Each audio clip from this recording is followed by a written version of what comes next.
Hello friends, எல்லாருக்கும் வணக்கம் and welcome back to our channel. Stay tuned with Ray. இன்றைக்கி நம்ம சேனலில் முடக்கத்தான் கீரை ரசம் எப்படி செய்யுதுன்னு பார்க்கலாம். வீடியோக்குள்ளே போகிறதுக்கு முன்னாடி நீங்கள் இன்னும் நம்ம சேனல் சப்ஸ்கிரைப் பண்ணலாம், ப்ளீஸ் சப்ஸ்கிரைப் பண்ணிடுங்க. வாங்க வீடியோக்குள்ளே போகலாம்.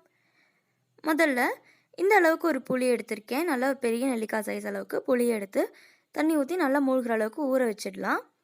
இது ஊறும்போதே இதுக்கு தேவையான அளவுக்கு உப்பும் நான் ஆட் பண்ணிக்கிறேன். இது கூடவே இது ஊறிட்டு இருக்கட்டும். இன்னொரு பக்கம் ஒரு கடாயில் 2 டேபிள் ஸ்பூன் அளவுக்கு எண்ணெய் சேர்த்துட்டு ஒரு கட்ட அளவுக்கு முடக்கத்தான் கீரையை சுத்தம் பண்ணி கழுவி எடுத்திருக்கேன். அது கூடவே 10 போல் சின்ன வெங்காயம், ஒரு 5 பல் பூண்டு தோலோடவே சேர்த்துக்கிறேன்.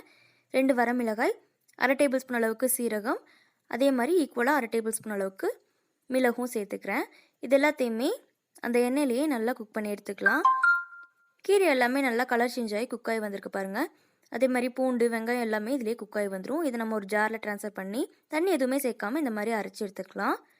இப்போ புளி தண்ணியில் தனியாக எடுத்து வச்சுட்டு அதில் 2 தக்காளி இந்த மாதிரி பச்சையாக ஆட் பண்ணி கையிலேயே இந்த மாதிரி மசிச்சு விட்டுக்கணும்.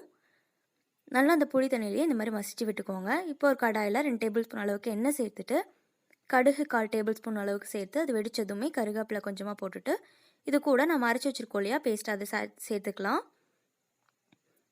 ஒரு சிட்டிகை அளவுக்கு பெருங்காயமும் சேர்த்துட்டு இது எல்லாமே நல்லா பச்சை வாசனை நல்லா போனதுக்கப்புறமா நம்ம எடுத்து வச்சுருக்க புளி தண்ணியும் சேர்த்துக்கலாம். 1/4 டேபிள் ஸ்பூன் அளவுக்கு மஞ்சள் தூள், இதெல்லாமே நல்லா கலந்து விட்டு உப்பு டேஸ்ட் பார்த்துக்கோங்க. இதில் நல்லா கொதித்து வந்ததுக்கப்புறமா ரொம்ப கொதிக்க விட்டுறக்கூடாது. ஓரளவுக்கு நல்லா ரசம் கொதிக்கிறப்ப தான் வந்ததுமே இந்த மாதிரி நுர கட்டிருக்கு பார்த்தீங்களா. இந்த ஸ்டேஜில் ஸ்டவ் ஆஃப் பண்ணிவிட்டு கொத்தமல்லி தூவி இறக்கிடலாம். அவ்வளோதான். ஹெல்த்துக்கு ரொம்ப ரொம்ப நல்லா இந்த முடக்கத்தான் ரசம் ரெடி ஆயிடுச்சு. நீங்களும் உங்கள் வீட்டில் ட்ரை பண்ணி பாருங்கள். தேங்க்ஸ் ஃபார் வாட்சிங்.